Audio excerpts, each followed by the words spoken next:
Akan ada kejutan untuk P3K dan P3K PB di pidato Presiden 16 Agustus bulan depan. Ini bocorannya. Dari Jakarta, Sekretaris Jenderal DPP Guru dan Tenaga Kependidikan atau GTKN Ratna Purwakesi mengungkapkan akan ada kejutan untuk P3K dan P3K waktu di pidato Presiden 16 Agustus 2026. Dia pun memberikan sedikit bocoran mengenai pidato orang nomor 1 di Indonesia itu. Menurut Ratna, pasca pertemuan dengan Wakil Ketua DPR RI Zumi Dasko Ahmad dan Menteri Sekretaris Negara atau Mensesnek Prasetyo Hadi, ada sinyal elemen dari pihak istana bahwa menjelang HUT ke-81 kemerdekaan RI, Presiden Prabowo Subianto akan menyampaikan kabar baik untuk ASN termasuk P3K waktu dalam pidato kenegaraannya. Menurut Pak Zumi, Presiden Prabowo akan menyampaikan kebijakan dan menyelesaikan masalah guru. Ini akan menjadi kabar yang mengembirakan, kata Ratna kepada cpnn.com hari Senin kemarin. Ratna berharap kebijakan yang diumumkan Presiden Prabowo itu tidak hanya menyangkut nasib guru P3K waktu, tapi juga nasib tenaga kesehatan, nakes, tenaga kependidikan, tendik, dan tenaga teknis. Sinyal positif dari istana itu menurut Ratna makin kuat auranya saat pelaksanaan forum grup diskusi di gedung DPR RI pada tanggal 9 Juli 2026 kemarin. Ratna ikut hadir dalam FGD untuk menyampaikan sejumlah aspirasi dari GTKN sebagai berikut. 1. Jelasan status honorer atau non-ASN agar terakomodasi menjadi P3K waktu atau P3K PB. Selanjutnya, bukan hanya itu saja ya, ada beberapa poin. Yang kedua, perubahan status dari P3K PB ke P3K penuh waktu termasuk penyesuaian tendik menjadi guru.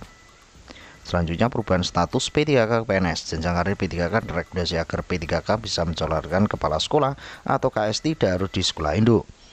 Saya ulangi lagi untuk poin ketiga ya, sahabat-sahabat.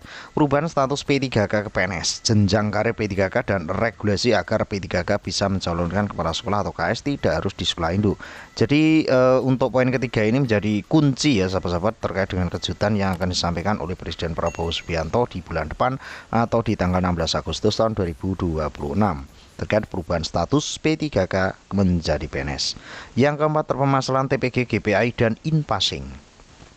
Ini juga menjadi kabar baik bagi sahabat-sahabat yang bernaung di madrasah atau di Kemenak ya, sahabat-sahabat, terkait dengan status in-passing maupun guru madrasah swasta ya, yang nanti gajinya dinaikkan menjadi seperti ASN melalui program in-passing.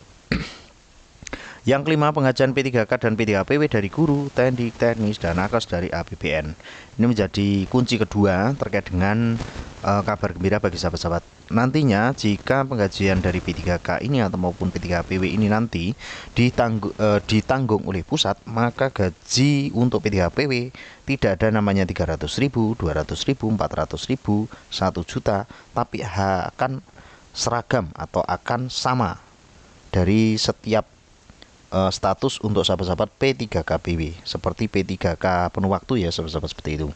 Selanjutnya, FGD dibuka Wakil Ketua DPR RI H. Cucun Ahmad Syamsurijal dengan kehadiran Wakil Menteri Dalam Negeri Ripka Haluk, Dirjen Pendidikan Islam Kementerian Agama Amin Suyitno, Dirjen GTK Kementerian Pendidikan Dasar dan Menengah atau Kemdikbudrismen Nunuk Suryani, dan Asisten Deputi Pengembangan Sistem Merit dan Evaluasi Manajemen Aparatur Sipil Negara Kemenpan RB Katmoko Aris Sambodo. Ini sangat panjang sekali.